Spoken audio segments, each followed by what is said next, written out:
Well, folks, it didn't last long. Our first 2019 RS Blazer. We put it on the showroom floor yesterday, and about an hour and a half later, one of our salespeople sold it. But have no fear, we have another one right here. This is also a 2019 Blazer RS, and today we're going to take it for a test drive. So let's go check it out. All right, ladies and gentlemen, let's get this car started up. First thing we're going to do, we're going to take our wireless compatible device, we're going to put it in our wireless charging pad, and we'll get our phone charged. Now when you do that, you're going to get a little green lightning bolt looking symbol here. That just shows that your phone is charging. Definitely a nice feature to have if you have a compatible phone with wireless charging. Now this does have Apple CarPlay and Android Auto, however you have to be plugged in for that. So when you're plugged in, you're going to be charging regardless. So you kind of have multiple ways to get the job done here. Our heat is a little high here, so we're going to use our knob to drop our temperature down. Let's bring it down to like 70. The sync button, which we have in most of our cars, syncs the driver and the passenger side together. So if you're by yourself, it just keeps a nice even temperature. You do have a heated seat, which I'm going to turn on the middle setting. And that's pretty much that. So climate set. Going to use the power seat, get myself nice and comfortable here. Now I'm 6'5", and what I noticed about this truck as we started getting our first couple in is I can adjust to where I'm comfortable in the front, and then I could also fit behind the seat with proper legroom. Now these back seats do move forward and back. I don't know how far, maybe about 4 inches or so, and they also recline. The recline does help out if you get the sunroof, because the sunroof does give you a little less headroom in the back. You also, on the RS, have a power tilting telescopic wheel, so I can get this to where I want it. This is nice because it keeps you the proper distance from the airbag, so if you had to move the seat forward, you can push the wheel further away. So that feels good there. Gonna adjust the mirrors, which is left and right. This is like most cars, you pick which mirror, use a little directional pad, and we could adjust exactly where we want that. All right, so we're good there. On the driver information center, I had a message when I first got in that we were a little low on fuel. So we're gonna go to our trip odometers, and there's our fuel range, which is on low. I'm gonna stop at the gas station, put some fuel in this, and we're gonna drive around and see what we think. One thing to point out is right now we're currently in all-wheel drive. This is your all-wheel drive knob. You can go to two-wheel, which is going to be front-wheel drive, and you can go back to all-wheel just by pressing or turning that knob about a quarter turn. Now you also have sport mode, mountain mode or off-road, and trailering mode. Each one of these modes, if you're in that mode, what's important to note is that when you restart the car, it's going to automatically default you back to two-wheel drive, front-wheel drive. If you wanted to go back into one of those modes, you have to do it every time you start the truck. The two-wheel drive and the four-wheel drive will remain in whatever it is when you restart the vehicle. We also have a couple buttons here. We have our park assist, which is on, and we have our lane departure warning with lane keep assist, which is also on. So we're pretty much all set. Let's go for a ride. Let's see what we got. Now this is our 3.6 liter V6. It does have 305 horsepower, and it's linked up with that 9-speed transmission. So this should be pretty quick, which we're about to find out. This is basically our normal test drive route that I go on, that I'm going to take you on, and we're just going to make a quick stop at the gas station. It's a little bit of everything. It's got some bumpy roads, it's got some turns, it's got a little bit of highway. So it's really a nice way to drive maybe 5 miles or so in a car, you know, to get a good feel for all different types of roads. One thing I will say, it's very quiet. Oh, we were in auto stop. All right, so this car does have auto stop and start, which a lot of people seem to hate. To me, it doesn't really bother me. In this vehicle, as in our Traverse, it is very subtle. I didn't realize even that the engine was just off right then, thinking about how quiet the car was. All right, so first part of the test drive, bumps. This is our bumpy road. Now this does have the 21-inch wheels, which is a lower profile on the tire due to that. However, it's handling these bumps very well. Very solid, very quiet, and very precise steering. So guys, any little input you put into the steering wheel, the truck's headed in that direction.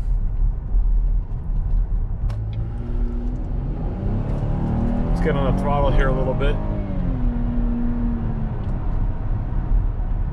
It's got some good power. Feels nice. That was just up to 50, about half throttle. There's a lot of nice touches in the RS.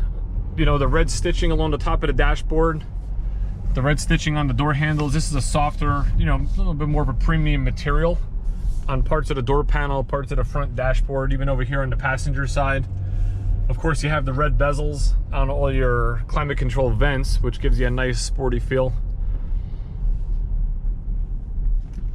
I will tell you that I'm impressed. I didn't think the photos and the stuff you see online doesn't necessarily do it justice. When you see it in person, when you get in it, when you drive it, it has a nice feel. I think you're gonna love it.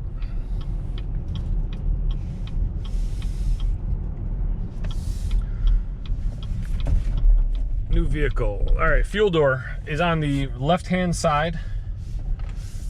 I can tell that by looking at our fuel gauge, which has the little arrows to let you know exactly what side it's on. While we're waiting here, let's check out the infotainment. This is an 8-inch screen. It's all touchscreen, super easy to use. You have an audio button. If you press audio, that's going to bring you to your AM, FM satellite. If you hit more, you'll see there's Bluetooth audio, so you can stream from smartphones. Of course, you have USB ports. There's 2 right there, USB and USB-C. So you can plug all sorts of devices in. Phone, you can pair up to 5 devices for cell phones, you know, Bluetooth audio and phone calls. It'll also, of course, put contacts in, so you'll be able to just press the button, say call, whatever name is in your phone, and you can dial out. It's a, again, very easy system to use. We do have in-dash navigation in here, which is sort of phasing out these days because of the fact you have Apple CarPlay and Android Auto.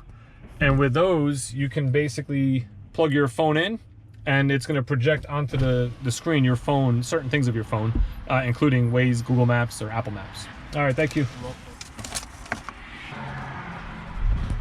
So before we go, rear camera mirror, right? So if you press this, that's brightness and contrast. So you can drop your brightness down if it's too bright, or you can bring it back up. The next one is going to be zoom. So we can actually zoom out, or we can zoom in. And we could also go up and down and kind of control exactly what part of the rear view you want to see. Cool feature, and again, you just cycle it on and off like that with the bottom. Because it has that, it doesn't have the lever for auto dimming, or for dimming, because this does have auto dimming. Now let's talk about safety. All the normal stuff is here, right? Stability system, ABS brakes, airbags, you know, all the stuff that's standard and has to be standard in cars is obviously here.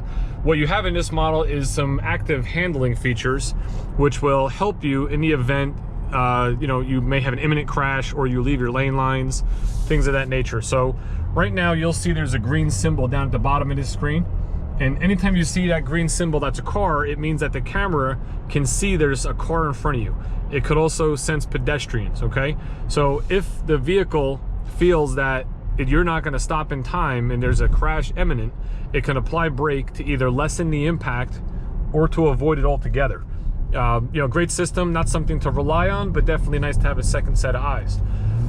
The other thing that camera can do is lane departure warning and lane keep assist. So I'm going to accelerate myself up here to about 37 miles an hour. I think that's the speed you have to be going. And once I get there, and the camera sees the lines. All right, so we're doing 50 miles an hour. There's another symbol at the bottom. That's for lane departure warning. So I'm going to take my hand off the wheel, and I'm going to let the wheel drift over.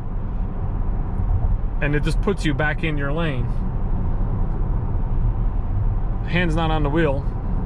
Here we go again. All right, that time it didn't work.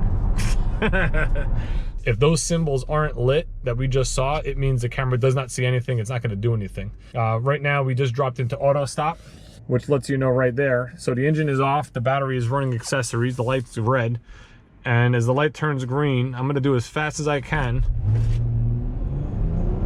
That's how quick it is.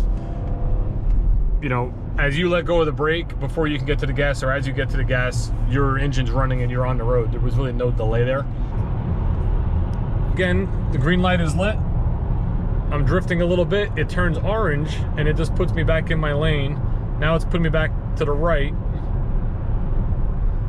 Now the concept here is when you're actively driving the car, you'll feel little nudges to the left or to the right depending on how you drift over that lane, or that lane line. So what do you guys think so far? There are some vents in the back. You have USB chargers in the back. There's a Wi-Fi hotspot, so you can link up to 4G LTE. So if you have iPads, tablets, laptops, things of that nature, you have internet basically anywhere you go. It's a subscription service, so there is a fee. You get 3 gigabytes or 30 days worth when you first buy a Chevy vehicle to try it out and see what you think.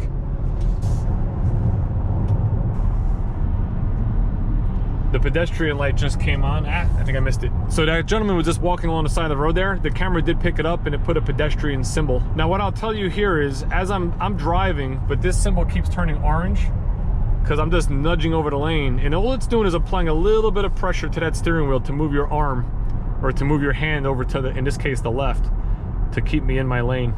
Couple cool features. This glove box, you actually open with a button. There's a button here for it. I believe that is lockable, which means there probably is a setting where you can press to lock that. I'm not 100% sure. I read or heard that somewhere. And another cool feature that I heard is you have obviously tire pressure monitoring. If I scroll down here, we're gonna get to one that shows tire pressures. And what this car will do is, as you fill your tires, when it gets to the proper pressure, it's gonna sound the horn. It has a fill alert. So it'll let you know when your tires are filled to the proper level. So come in really handy if you have a gas station pump or air pump that does not have a gauge on it. You know, you don't have to run back and forth into the car. You just fill it till you hear the horn and good to go. Haven't tried it out yet, but it is something that's new. Start, stop, ready? Fast as I can. I don't believe there was really, maybe like half a second delay. Not even half a second, quarter of a second delay. I hit the pedal before the car moved.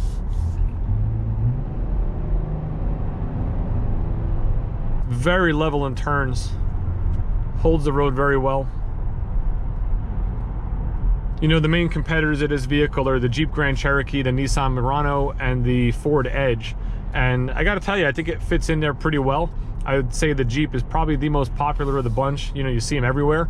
I guarantee you we get a lot of business from Jeep on this, only because people want to try something different or something new. You know, if you're not going off-road and you don't need anything that's technically, you know, quote unquote trail rated, I think this is a really nice option.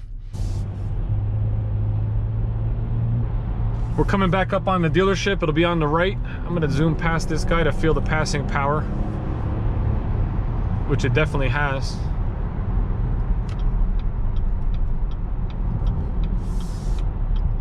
As we conclude this test drive, I'd like to thank you for riding along. If you're interested in the Blazer, please, you know, go to your local dealer and check one out. If you're local to me here at Schumacher Chevy of Livingston, by all means, hit me up in the comments or on Facebook at Dave B. Sell Chevy. I'd be happy to help you out.